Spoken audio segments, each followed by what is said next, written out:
आपकी life journey क्या थी leading to an additional district जज? ऑल ओवर इंडिया एक ऑलमोस्ट सेम पैटर्न है जी। जुडिशरी के लिए। और 3 लेवल पे यहाँ पे एंट्रीज होती है। आपको सर अपना पहला केस याद है? पहला case that was sort of ex parte case, civil एक केस था, मुझे याद है अभी। नाली का डिस्प्यूट था एक्चुअली में।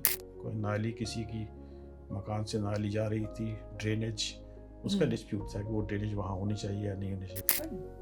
डकैती के केसेस आज भी आते हैं? हाँ हाँ, डकैती का फॉर्म थोड़ा डिफरेंट हो गया। पहले वो बीहड़ में चंबल में लोग आप घोड़े लेके हाँ जी। जो शोले पिक्चर में दिखाते उस तरह से होता था। आज उसकी फॉर्म चेंज हो गई। डेफिनेशन डकैती यही है, अगर मोर देन 5 पर्सन्स मिलके किसी लूट करते हैं जी। तो दैट इज नोन एज डकैती। Dispensing justice, doing justice. हमारी हिंदू माइथोलॉजी में आपको पता है लॉर्ड ऑफ जस्टिस कौन माना जाता है? That is Saturn, yes Shani. Yes Shani को लॉर्ड ऑफ जस्टिस माना जी। जाता है। उससे लोग कितना डरते हैं। जी।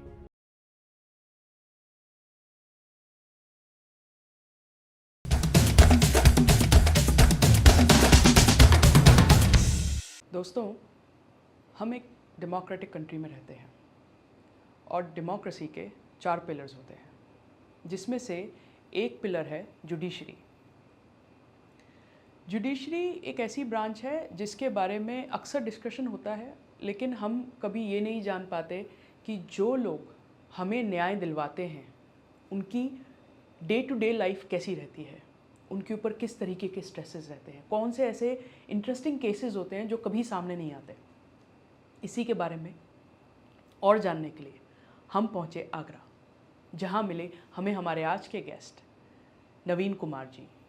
नवीन कुमार जी ने जुडिशरी में 35 साल काम किया है और एज ए एडिशनल डिस्ट्रिक्ट जज रिटायर हुए हैं। Enjoy the episode, share, like and please subscribe. नमस्ते सर, कैसे हैं आप? नमस्ते, आप बताइए कैसे हैं? बस एकदम बढ़िया। सबसे पहले आपका बहुत बहुत थैंक यू कि आप द संडे मंडे शो को आज अपना टाइम दे रहे हैं। थैंक्स। आप एज अ डिस्ट्रिक्ट जज काम कर चुके हैं सर? हाँ, actually that was as additional district जज। एडिशनल डिस्ट्रिक्ट जज, सॉरी। सो सबसे पहले आपकी लाइफ जर्नी के बारे में पूछेंगे कि आपकी लाइफ जर्नी क्या थी leading to an additional district जज? ऑल ओवर इंडिया एक ऑलमोस्ट सेम पैटर्न है जी जुडिशरी के लिए। और 3 लेवल पे यहाँ पे एंट्रीज होती है। जी सबसे पहले लेवल है, आप ग्रेजुएशन, लॉ ग्रेजुएशन के बाद एक कॉम्पिटिटिव एग्जामिनेशन होता है, जी। That is called in UP it is called PCSJ, provincial civil services judicial.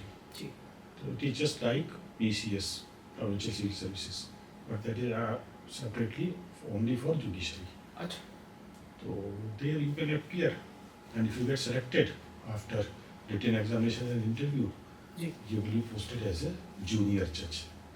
The designation is Civil Judge Junior Division अच्छा or the magistrate. Okay Then you are promoted to the next level, that is the level of additional district judge and additional sessions judge, additional district and sessions judge. कितना time लगता है sir इस promotion में? Normally 10 से 15 साल तक इस period में लग जाते हैं। In case you could not be selected at the competitive examination, then you have another opportunity. After 7 years of practice as an advocate, जी you can again appear in the written examination and interview, and at that stage you will be appointed as additional district judge, additional sessions judge directly. अच्छा That is a lateral entry. And after that, the third entry point is direct to the High Court. After 10 years practice in the High Court, you can directly be elevated to the High Court. अच्छा So these are the 3 entry point in the judiciary. मेरी entry law graduation के बाद मैंने competitive examination clear किया जी और 1987 में मैंने as civil जज जूनियर डिवीजन और मजिस्ट्रेट ज्वाइन किया। आपको सर अपना पहला केस याद है? पहला case that was sort of ex parte case, civil एक केस था, मुझे याद है अभी भी। हाँ जी एक एक्सपार्टी केस था, बड़ा एक छोटा सा एक लैंड का डिस्प्यूट था, माइनर डिस्प्यूट था, कोई बहुत मेजर डिस्प्यूट नहीं था। वैसे भी उस लेवल पे जो चूँकि जूनियर्स होते हैं, फ्रेशर्स होते हैं, तो बहुत ज़्यादा कॉम्प्लिकेटेड या बहुत ज़्यादा इंपॉर्टेंट केसेस असाइन नहीं किए जाते। तो वो एक बड़ा सिंपल सा केस था, एक लैंड से रिलेटेड केस था। वो कि नाली का डिस्प्यूट था एक्चुअली में। कोई नाली किसी की मकान से नाली जा रही थी, ड्रेनेज, उसका डिस्प्यूट था कि वो ड्रेनेज वहाँ होनी चाहिए या नहीं होनी चाहिए। That sort of case it was. एक जो डिस्ट्रिक्ट जज होते हैं उनकी लाइफ का एक टिपिकल दिन कैसा लगता है? टिपिकल दिन का शेड्यूल इसमें मैन टू मैन डिफरेंट भी होता है, बट नॉर्मली जुडिशरी में ज़्यादातर लोग लेट नाइट नहीं जागते हैं। ज़्यादातर अर्ली मॉर्निंग वो उठ जाते हैं और नॉर्मली 5, साढ़े 5, 6 बजे तक उठ जाते हैं।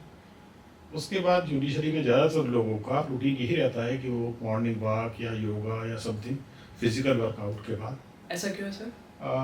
हम लोगों का जॉब जो है 10 to 5 प्लस टेनस जॉब रहता है। 10 to 5 you have to be on the seat, you have to remain seated, and there also you have to busy mentally only.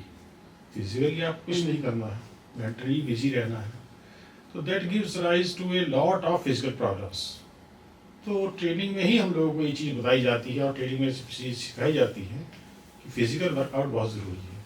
और वो अपने एज पर चॉइस सुबह को 6 बजे उठने के बाद 7-8 बजे तक मॉर्निंग वॉक या योगा या जो भी अपनी लाइकिंग है उसके हिसाब से करने के बाद 8 बजे तक जनरली हम लोग रेडी हो जाते हैं और 8 बजे स्टेनोग्राफर घर पे आता है।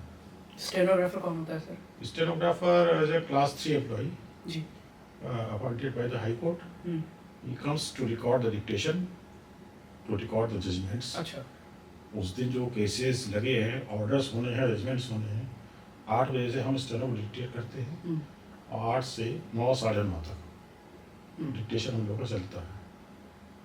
उसके बाद डिक्टेशन लेके स्टेनोग्राफर कोर्ट चला जाता है, वहाँ बैठ के वो स्टार्ट टाइपिंग जी। और दोपहर तक टाइप करके दे देता, वो ऑर्डर्स डिलीवर हो जाते हैं।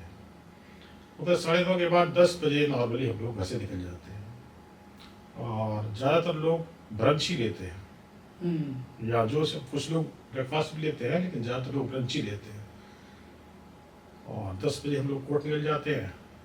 10 to 10:30 हम लोग चैम्बर में एडमिनिस्ट्रेटिव वर्क, ऑफिशियल वर्क हम लोग करते हैं जी। और 10:30 से हमारे कोर्ट आवर्स शुरू हो जाते हैं। 10:30 से 1:30 तक कोर्ट आवर्स रहते हैं, हियरिंग्स होती है, एविडेंसेस रिकॉर्ड होते हैं, different variety of things keep happening. उसके बाद 1:30 से 2 तक लंच आवर्स होते हैं।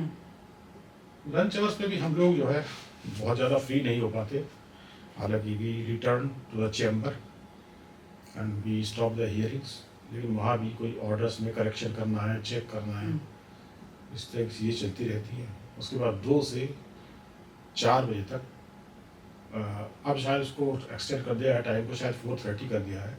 2 से 4 तक फिर वही रूटीन हियरिंग्स, आर्गूमेंट्स, एविडेंस, वो सब चलता रहता है। जो कोर्ट्स में आर्ग्यूमेंट्स होते हैं वो जैसे मूवीज में सेटअप दिखाया जाता है वैसे ही होते हैं? नहीं, देखिए मूवीज में तो आप एक ऑर्डिनरी लाइफ को ले लीजिए, ऑर्डिनरी लाइफ को भी थोड़ा सा ग्लैमराइज करके दिखाया जाता है। हाँ जी। सिमिलरली कोर्ट लाइफ को भी वो बड़ा थोड़ा ग्लैमराइज करके दिखाया जाता है।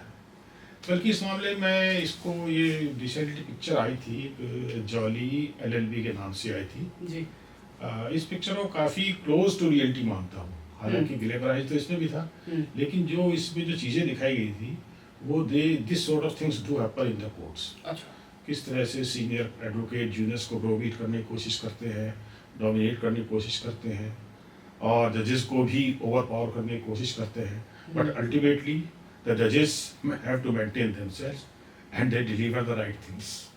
इतने साल सर काम करने के बाद आपकी नज़र से एक आम इंसान के मन में जजेस को लेके क्या मिसकंसेप्शंस हैं?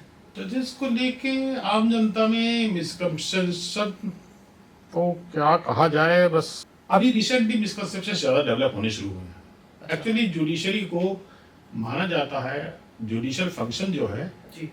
अब कहा जाए एक तरह say that is sovereign function, और सॉवरेन से भी बड़ा फंक्शन इसको अगर आप लेके चले थोड़ा और पीछे लेके जाए तो that is sort of divine function,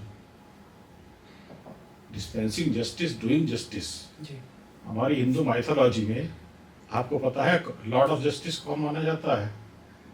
that is Saturn, yes Shani. Yes Shani को लॉर्ड ऑफ जस्टिस माना जाता जी। है, उससे लोग कितना डरते हैं। जी बट शनि कुछ नहीं है, वो लॉर्ड ऑफ जस्टिस है। Hmm, he is giving you whatever you have done.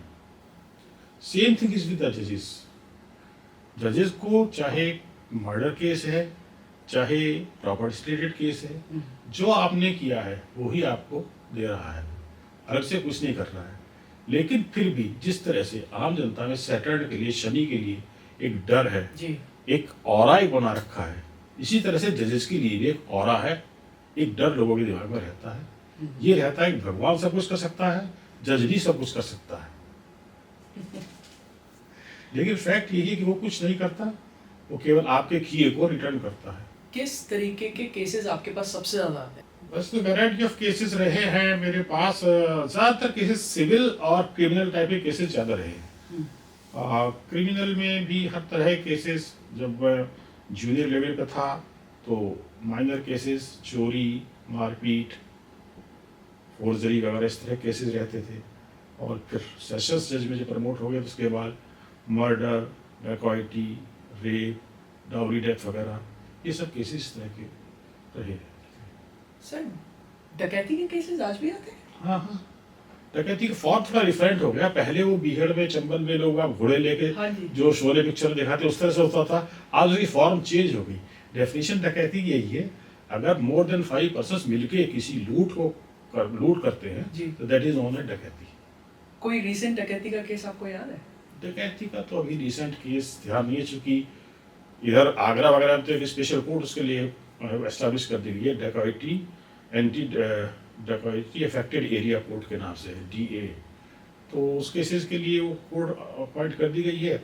और वही है ना कि जिस तरह से हर सोसाइटी में चेंजेस आ रहे हैं, टेक्नोलॉजी चेंज हो रही है, जी। इस तरह से ही डकैती भी चेंज हो रही है। वो पहले घोड़े वाला जमाना था, अब इधर जो है वो उसको डिफरेंट फॉर्म में लेके किडनैपिंग के साथ ऐड कर दिया गया उसको। और उसको भी अब लेटेस्ट फॉर्म में, इलेक्ट्रॉनिक फॉर्म में अब आ रहा है। लोग बाग जो है उसको ऑनलाइन यूज करने लगे हैं। ऑनलाइन कैसे डकैती होती है? ऑनलाइन अगर 5 से ज्यादा आदमी मिलके किसी को अच्छा। थ्रेट करके, ओह मतलब आप है, मैं हूँ, 2 हम लोगों को 3 और लोग हमारे साथ जुड़ जाए, हाँ। हम 5 लोग किसको थ्रेट करते हैं, कहते हैं उसको प्रेसाइज करते हैं, हमको पैसे दे, तो दैट इज डकैती। वो डकैती में काउंट होता है? डकैती और इसको तो साइबर क्राइम यूनिट देखती है। साइबर क्राइम, साइबर क्राइम में कोई वैरायटी ऑफ वो थोड़ा सा डेफिनेशन के मतलब कि साइबर इन्वॉल्व हो गया तो साइबर क्राइम हो गया, जी। अदरवाइज बेसिकली इट इज डकैती। एक सवाल सर, मेरे पास किसी ने मुझसे कहा कि आप आ रहे हैं तो ये सवाल ज़रूर पूछना कि इंडिया में हाई कोर्ट है, सुप्रीम कोर्ट है, ऐसा क्यों होता है कभी कभी कि हाई कोर्ट और सुप्रीम कोर्ट के फैसले में डिफरेंस होता है? जबकि हाई कोर्ट ने एक फैसला दे दिया कि भाई इनको सज़ा होने दो, और फैसला सुप्रीम कोर्ट के पास जाता है तो वो सज़ा को रद्द कर देते हैं। और जबकि आई थिंक जजेस सेम प्रमोट होके सुप्रीम कोर्ट जाते हैं हाई कोर्ट से, ऐसा क्यों होता है? देखिए हमारे यहाँ इंडिया में जुडिशल सिस्टम में हायरार्की बना रखी है जी। हायरार्की सबसे लोअर लेवल पे है district courts, they are known as trial courts. जी। और उसके बाद हम लोग जो डिसाइड करते हैं उसकी अपील नॉर्मली जाती है हाई कोर्ट्स में। जी। हाई कोर्ट्स आता है अपीलेट कोर्ट्स, उसके बाद सेकंड अपील जाती है सुप्रीम कोर्ट में। जी। ट्रायल कोर्ट पे हम लोग फैक्ट के बेस पे किसी को डिसाइड करते हैं, being guided by the legal principles. ठीक है। We appreciate the facts in the light of legal principles. High Court में they appreciate the fact as laid down on the file and as well as the law involved. So that is first appellate court is doing legal and factual, both sort of analysis that is.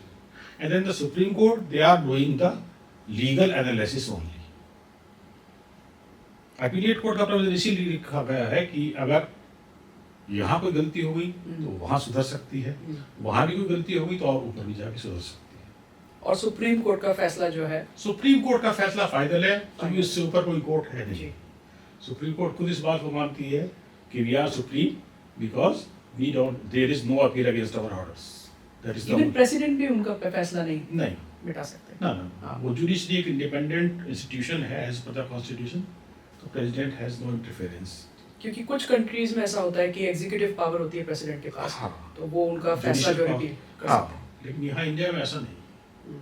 तो फिर हम ऐसा क्यों सुनते हैं कि किसी किसी मर्डर केस में या किसी किसी बहुत संगीन केस में आरोपी को सज़ा हो गई कि भाई इनको आजीवन कारावास हो गया या इनको मौत की सज़ा हुई, तो वो प्रेसिडेंट के पास चला जाता है कि इनकी सज़ा माफ़ कर दीजिए? वो जाता है, that is the mercy petition. अच्छा, That is called mercy petition. मतलब he is not seeking the legal evaluation of the matter.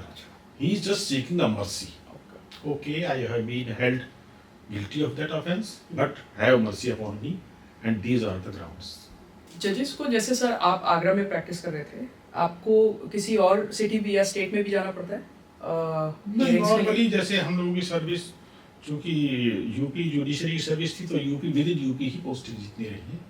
अच्छा, विद इन यूपी ही रही है। तो आगरा से बाहर भी गए आप? हाँ हाँ, आगरा से बाहर। एक्चुअली आगरा में तो मेरी पोस्टिंग 2002 में हुई थी फर्स्ट टाइम। अच्छा, उससे पहले तो मेरी फर्स्ट पोस्टिंग उस समय अमरोहा, आज तो जिला बन गया, उस समय मुरादाबाद की आउटलाइन कोर्ट थी। Moradabad, Bulandshahr, then Mathura, then Shahjahanpur, and Shahjahanpur के बाद देहरादून। उस समय देहरादून के लिए अलग स्टेट नहीं जी। था, उत्तराखंड जो यूपी का ही पार्ट जी। था। Dehradun, then I came to Agra. अच्छा, और आगरा के बाद फिर यहाँ से मैं झांसी गया था, झांसी पोस्टिंग रही है मेरी। और इस तरह से झांसी के बाद इधर फार ईस्ट में मऊ नाथ भंजन एक जगह है, मऊ बिल्कुल बॉर्डर पे, वहाँ पोस्टिंग रही। उसके बाद फिर दोबारा आगरा पोस्टिंग होगी। तो इस तरह से whole of the UP I have been posted. तो सर आप ऐसे डिफरेंट डिफरेंट डायरेक्शंस में गए, और गिवन कि यूपी बहुत बड़ा स्टेट है, हाईली पॉपुलस है, तो क्या आपको यहाँ के क्राइम पैटर्न में कुछ डिफरेंस दिखा? क्राइम पैटर्न में थोड़ा सा डिफरेंस ये दिखाई दिया कि जैसे इधर बुंदेलखंड जाइए आप, झांसी एरिया में जाइए जी, तो वहाँ लोग बहुत सीरियस आते हैं, लेकिन बहुत पैशनेट हैं। जैसे कि मतलब they are very cooperative, they are very affectionate. लेकिन गुस्सा आ जाता है तो फिर वो दे कैन डू एनीथिंग। और वहाँ पे नॉर्मली मैंने देखा है कि इधर वेस्टर्न यूपी में तो मर्डर वगैरह कमिट करने के लोग पिस्टल का, बुलेट का, इन चीज़ों को यूज़ करते हैं। वहाँ जो ये गरीबी है, पत्थर बहुत है, पत्थर भरा है, पत्थर से भागते हैं। That sort of things are there. तो ये इस तरह की चीज़ें। अच्छा, इसी तरह से उधर ईस्टर्न यूपी की साइड में जाइए तो वहाँ लोग जो है मेंटली बहुत शातिर लोग हैं, बहुत चालाक टाइप के लोग हैं। हाँ जी। तो वहाँ एक डिफरेंट एटमॉस्फेयर रहता है।